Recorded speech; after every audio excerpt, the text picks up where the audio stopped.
The good ship Jesus?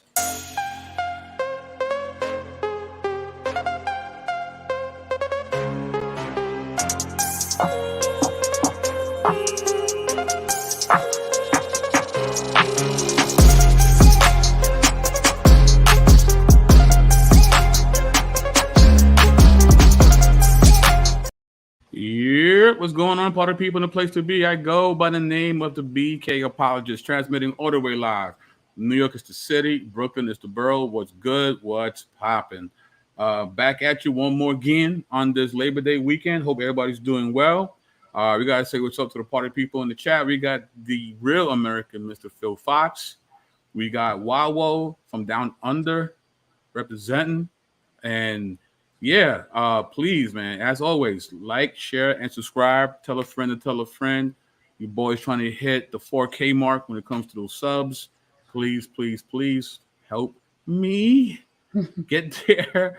And if you like how it goes down with the BK, you can support me via PayPal, which is pinned on the link in the top of the chat. And if you'd like to be a monthly supporter of BK, you could become a patron. You get an assortment of goodies to enhance your personal Bible study. And with me is one of the bodega ladies. D New is in the building. What's going on, sis? Hey, I am in the building last minute. Last minute. So yeah, guys. So this is actually going to be a fairly short video. This is something I wanted to do for a minute, and I figured, I got the day off. Why not? Right? And we're going to talk about the good ship Jesus. So, Dean, have you ever heard people refer to the good ship Jesus? I have. I've seen a lot of memes regarding the good ship, but I haven't really done much investigation myself. Let's look at one of those memes. I'm sure this looks familiar. Mm-hmm. Jesus was the name of the slave ship captained by Sir John Hawkins in 1564 by appointment of the Queen of England. Also, there's stuff like this. The first slave ship used to enslave Africans was named Jesus. Or maybe you've seen this one. I've been carrying you Negroes since the good ship Jesus. Jesus was the name of a slave ship. How think you become? Wow, that's terrible. How think you become? Yeesh. How did you become Christian? This is basically how you became Christians today.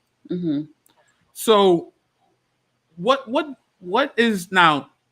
People will just say, well, the first slave ship was called Jesus and leave it at that, right?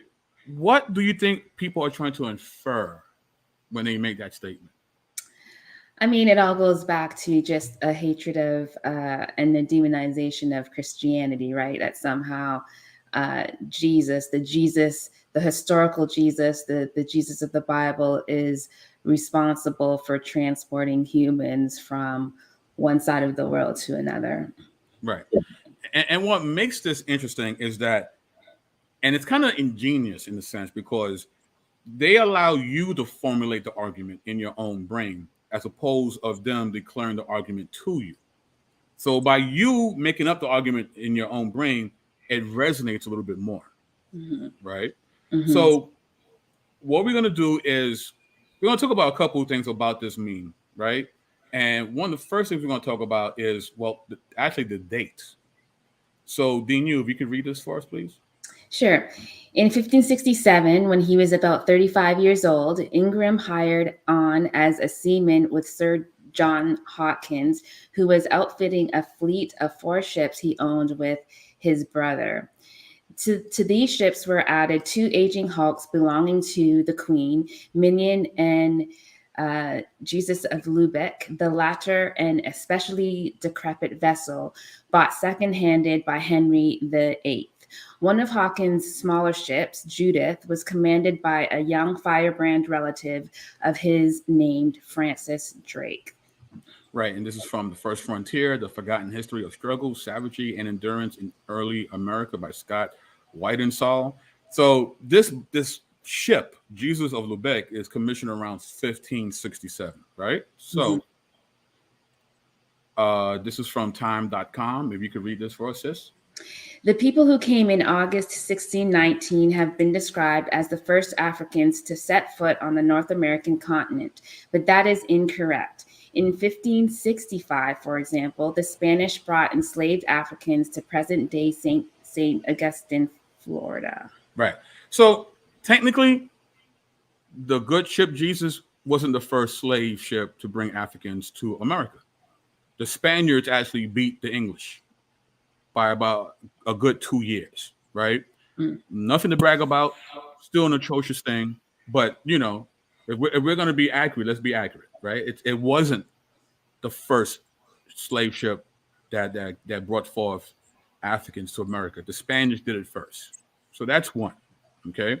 Now, let's talk about the actual argument that's being inferred when someone brings up this situation of this first slave ship being called Jesus, right? So premise one, slave ships are evil, right? We agree with that. Premise two, there was a slave ship called Jesus. That's true too. Premise three, Jesus, and with Jesus, Christianity is evil, Mm-hmm. right? That's the argument. Yeah. Is this a logical argument, Dinu? And if not, why not? Clearly, it is not an illogical argument. You know, a ship called Jesus, an inanimate object, can't be compared to an animate object, a human, or, well, in this case, a God man, Jesus. I mean, it's not even the same, this category errors. Right. Absolutely. It's a fallacious argument. In fact, it is the post hoc ergo propter hoc fallacy, right? Which is it assumes a causal relationship between two events or states based on chronological succession alone. And it gives an example. A tennis player won 2 games in a row and also happened to eat chicken the night before each game. From then on, he decides to always eat chicken before his games because it seems to cause him to win. So there's a false causation, a correlation between him eating chicken and winning games.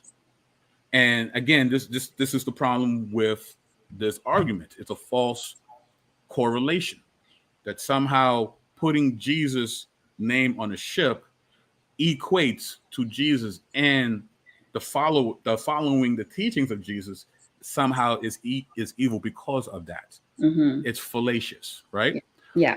But Dinu, what if in an alternative universe, right, the 686 universe, this premise, this argument was correct?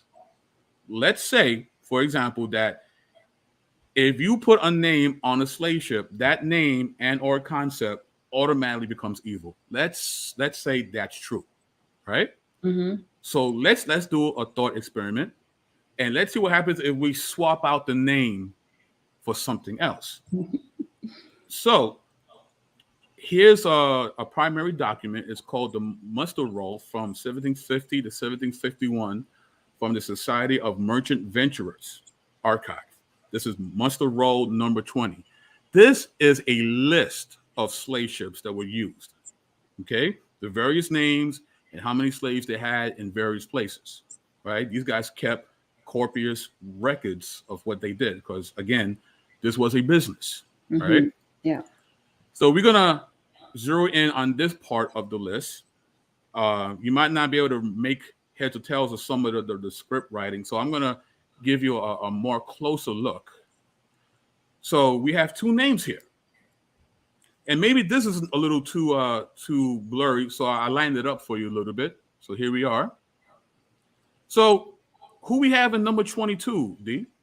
King David. King David. And who do we have in number 26?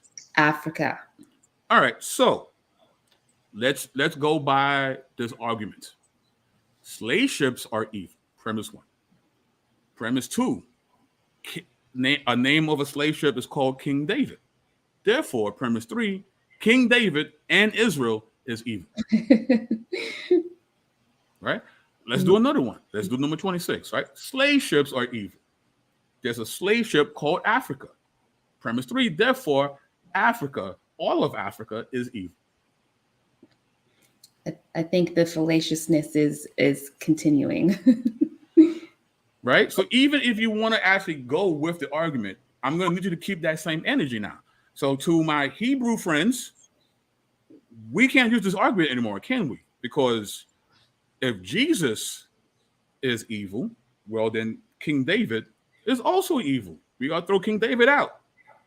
And to my Pan-African conscious community brethren who like to use this same argument, Africa got to go. The whole continent. The whole continent. The whole continent. Including Kemet.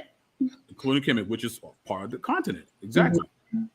So you see how, right, you got the Greyhound, you got Charming Betty, Matilda. I mean, it's Greyhound. The Greyhound bus is evil, ladies and gentlemen. I'm glad, yes, Lou. I'm glad you brought that up. The Greyhound bus. If your name is Betty and you happen to be charming, you're evil. Right? You're evil. Matilda. Any Matildas in the chat? Hate to break it to you. You're evil. And don't like the movie either. Right. Right. In fact, let's see the other names here. We have the Indian prince. Man, if you're a prince from India, you got problems. You got problems. So yeah, and you got the list of the slaves right next to it. So yeah, that is it, ladies and gentlemen. I mean, we can't use this argument because it's fallacious. Doesn't make sense. And if it didn't make sense, man, a lot of people gotta throw away their worldviews real quick. Mm-hmm. You can't appreciate King David and you can't appreciate Africa because according to that argument, these people and this continent are evil. So, thoughts, Dinu? My thoughts are I agree with everything you just said. Right? And it's real simple. It's a real simple, we got to just think it through, guys. A lot of times, we are predisposed to certain things and we love things that confirm our bias, right? And that goes for Christians as well. We have to make sure that we don't allow our bias to get the best of us. Now, having a bias in of itself is not necessarily wrong. It's whose bias is grounded in reality. So yes, Phil Fox, I guess you are evil. Evil Fox. You are an evil fox. All right. So, but yeah, Michelle said, well, Phil, you out. I mean, absolutely. So, and we see this argument being used constantly in different YouTube channels, memes, So let's stop it because it shoots your worldview in the foot quickly. The minute you come for us, it comes for King David, and it comes for Africa, and Betty, and Greyhound, and Matilda. For everybody. It comes for everybody. Everyone's evil then. Yeah. Right. So, and that's it, ladies and gentlemen. Dinu, any thoughts? No, thanks for having me on for 15 minutes. Like I said, it's a real simple, real quick. Mm-hmm. I just want to put this on record. So now when someone hits you with this meme or hits you with a video that makes this statement, please put this link in the chat and in your Instagram, in your Twitter account, and, to show them the absurdity of the argument. And ask them, what about King David? What about King David and what about Africa? Mm-hmm. In fact, you can start with that. It's like, oh man, so Africa must be evil too. And they're going to be like, what do you mean? Africa is not evil. Well, here, look. It's the name of a slave ship. So therefore, right? Well, the whole conscious community and the Golden Girls is out. Yeah, man. Everyone's evil. You know what I mean? So with that, Dinu, is there anything we can expect from you in the immediate future? In the immediate future, I'm going to continue to be in YouTube live chats. And in the immediate future, I will be seeing you in October for the Contenders Conference. That's right. The weekend of October 13th in Detroit, all roads lead to the Contender Conference. Dinu will be part of the Q&A panel. You don't want to miss that. And this is is this your first Q&A panel, Dinu? Yeah, this is my first Q&A panel. Yeah. Cool. And for me, this is my first time presenting at a conference. So if you have any kind of love for me and Dinu, we would love to see you in those seats in the audience. You know, it's just there's still so many people in the community that I have not seen and not been in the same room with that I would love to. And I'm sure Dinu feels the same way. And we'd love to see you guys, man, and support us as we contend for the faith.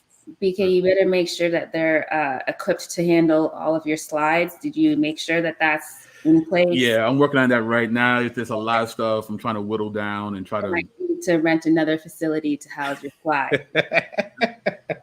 Hopefully it won't. I don't have that much time, so I'm going to have to really truncate everything. Okay. So, but so much I could do with 45 minutes, 40 minutes. So. Well, we're still scared of you. You're silly. All right, guys. So with that being said, Dinu and BK signing off. Peace.